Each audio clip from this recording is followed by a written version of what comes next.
இந்த பூஜை மிக மிக மிக சக்தி வாய்ந்த சிறப்புக்குரிய பல்வேறு வகையான ஆற்றல் நலன்களை நமக்கு பெற்றுத்தரக்கூடிய ஒரு அருமையான பூஜை.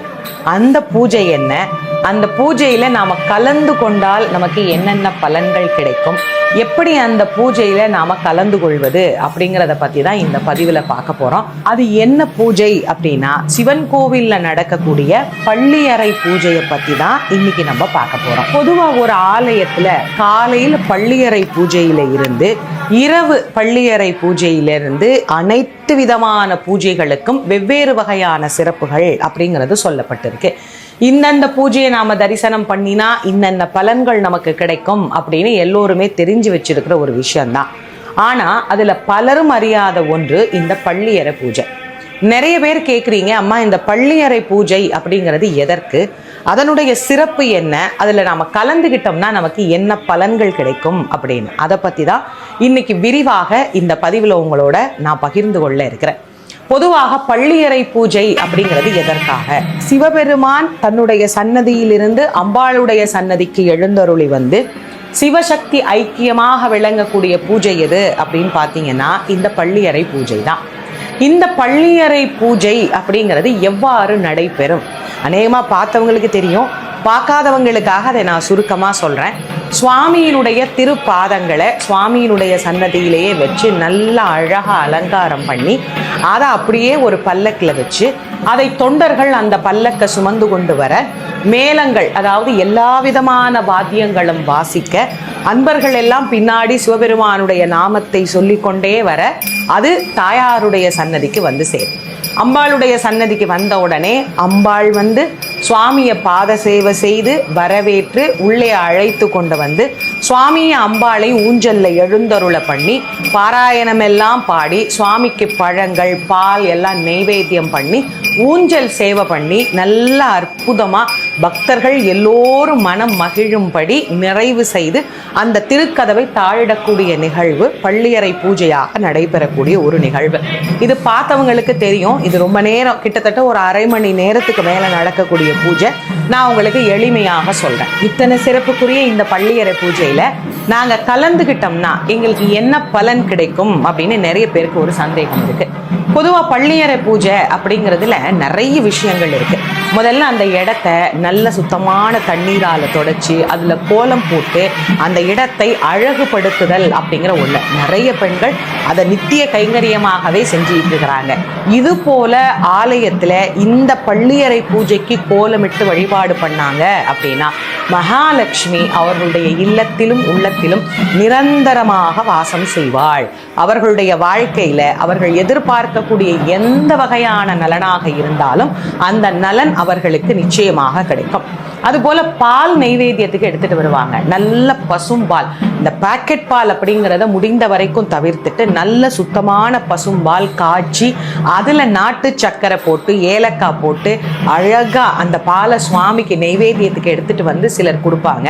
இது போல பால் நெய்வேத்தியம் செய்யக்கூடியவர்களுக்கு பரம்பரை பரம்பரையாக நல்ல குழந்தைகள் பிறந்து கொண்டே இருப்பார்கள். அதே போல குழந்தை இல்லாதவர்கள் கூட இந்த பால் கொண்டு வந்து நெய்வேத்தியம் பண்ணிட்டு அந்த பாலை வாங்கி நீங்க குடிச்சீங்க அப்படின்னா கண்டிப்பாக நல்ல ஞானமான குழந்தை பிறப்பார்கள். ஆக பால் கைங்கரியம் பண்ணினா இந்த பலன் அப்படிங்கிறது நமக்கு கிடைக்கும். அதுபோல இந்த பள்ளியறை பூஜைக்கு மலர்கள் கொண்டு வந்து கொடுக்கக்கூடியவர்களுக்கு சகல விதமான ஐஸ்வர்யங்களும் வந்து கிடைக்கும். என்னென்ன வகையான ஐஸ்வர்யம்னு நம்ம சொல்றோமோ அது எல்லாமே அவங்க இல்லத்துல நிரந்தரமாக இருக்கும். அதே போல தேகத்தால் உழைத்து இந்த பல்லக்கெல்லாம் சுமந்துட்டு வராங்க பாருங்க, அவர்கள் எல்லாம் பெரும் செல்வந்தர்களாக மாறுவார்கள் அப்படின்னு நமக்கு சொல்லியிருக்கேன். ஏன்னா சுவாமியை சுமக்கிறது அப்படிங்கிறது எவ்வளோ பெரிய விஷயம்.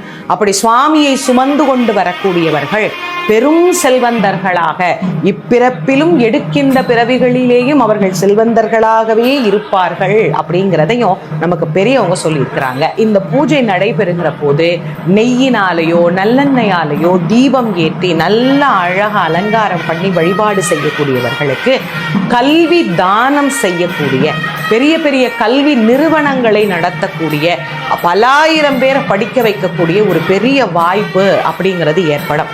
இது எல்லாத்துக்கும் மேல இன்னொரு விஷயம் இருக்கு.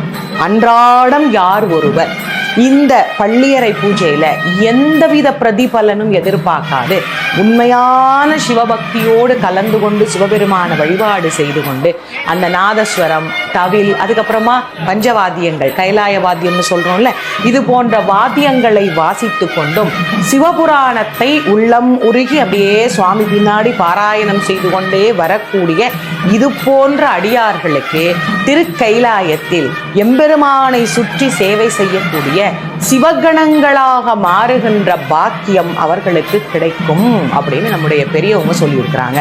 அப்போ பள்ளியறை பூஜைங்கிறது எவ்வளவு விசேஷமானது. இதை தவிர கணவன் மனைவி ஒத்துமையா இருக்கணும் அப்படின்னாலே அதற்கு வழிபட வேண்டிய ஒரே பூஜை பள்ளியறை பூஜை தான்.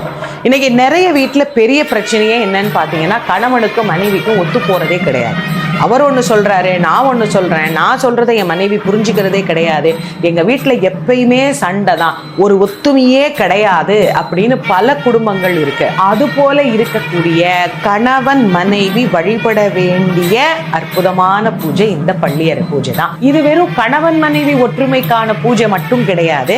உயர் பதவி கிடைக்கணும், அதே போல திருமணம் ஆகாதவர்களுக்கு விரைவில் திருமணமாகணும், நீண்ட நாட்களாக நோய் இருப்பவர்களுக்கு நோய் நீங்கணும், கல்வியில மேம்பாடு கிடைக்கணும், வாழ்க்கையில் எனக்கு ஏகப்பட்ட சிக்கல், ஏகப்பட்ட பிரச்சனை, நிம்மதியே கிடையாது அப்படிங்கிற அனைவருக்கும் ஒரு நிம்மதியான வாழ்க்கையையும் நல்ல மன மகிழ்ச்சியையும் வியாபாரத்துல நஷ்டமே ஏற்படாது வளர்ச்சியையும் காட்டக்கூடிய ஒரு அற்புதமான பூஜை எது அப்படின்னு பாத்தீங்கன்னா இந்த பள்ளியறை பூஜை தான். இது எந்த கோயில்ல மிக விசேஷமானது அப்படின்னா, சிவன் கோவில்கள் எல்லாத்திலையுமே விசேஷமானது அப்படின்னாலும் மதுரை மீனாட்சி அம்மன் ஆலயத்தினுடைய பள்ளியறை பூஜை அதிவிசேஷமானது. ஒவ்வொரு பூஜையும் ஒவ்வொரு கோயில்ல பார்க்கணும் அப்படின்னு சொல்லுவாங்கல்ல, பள்ளியறை பூஜையை மீனாட்சி அம்மன் கோவில்ல பார்க்கணும். அம்பாள் இரவு அற்புதமாக வெண்பட்டு உடுத்தி எல்லாருக்கும் தரிசனம் காட்டிய பிறகு சுவாமியை எதிர்நோக்கி காத்து கொண்டிருப்பார். சுவாமி சன்னதியில இருந்து பல்லக்குல அடியார்கள் புடை சூழ பக்தர்கள் எல்லாம் அப்படியே சிவபெருமானுடைய நாமத்தை பாராயணம் செய்ய அம்பாள் சன்னதிக்கு எழுந்தருள்வார். அப்படி வந்த உடனே அந்த கொடிமரத்துக்கு முன்னாடி சுவாமியை நிறுத்தி அம்பாளே வந்து அந்த சுவாமிக்கு பாத பூஜை பண்ணி அழகா ஆரத்தியெல்லாம் காட்டி மீனாட்சி அம்மா சொக்கநாதரை அழைத்து கொண்டு போகின்ற அந்த காட்சியை காணுவதற்கு கோடி கண்கள் வேணும் அப்படின்னு சொல்லணும்.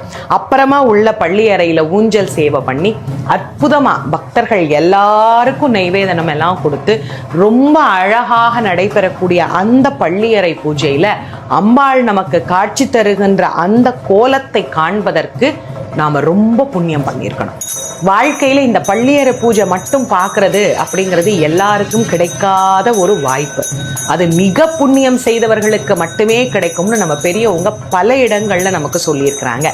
அன்னை மீனாட்சி 8 விதமான சக்திகள்ல நமக்கு காட்சி தருகிறாள். அதுல பள்ளியறை பூஜையின் போது சோடசி அப்படிங்கிற நாமத்தோடு அம்பாள் நமக்கு அருள் புரிகின்றாள். காலையில பள்ளி அறையில நட திறக்கிறாங்கல்ல, திருப்பள்ளி எழுச்சி அப்படின்னு சொல்றோம்ல, அதிலிருந்து இரவு நடை சாத்தி இந்த பள்ளியறை பூஜை நடைபெறுது இல்லையா, அது வரைக்கும் அன்னை மீனாட்சி 8 விதமான சக்திகளிலே நமக்கு அருள் புரிகின்றாள். மகா சோடசி, பாலா, புவனேஸ்வரி, கௌரி, ஷியாமலா, மாதங்கி, பஞ்சதசி, சோடசி அப்படின்னு சொல்லக்கூடிய 8 வகையான இந்த ரூபங்கள்ல சோடசி அப்படிங்கிற பெயரோடு அம்பாள் இந்த சக்தி ஸ்வரூபிணியாக நமக்கு பள்ளி அறையிலே காட்சி தருகின்றாள். இந்த நேரத்துல அம்பாளை பிரார்த்தனை பண்ணினோம் அப்படின்னா அனைத்து விதமான நலன்களும் நமக்கு கிடைக்கும். அதனால வாய்ப்பு இருக்கிற எல்லாரும் கண்டிப்பா பள்ளியறை பூஜையில கலந்துக்கோங்க. எல்லாரும் மதுரைக்கு வர முடியாதேம்மா அப்படின்னு நிறைய பேர் கேட்கலாம்.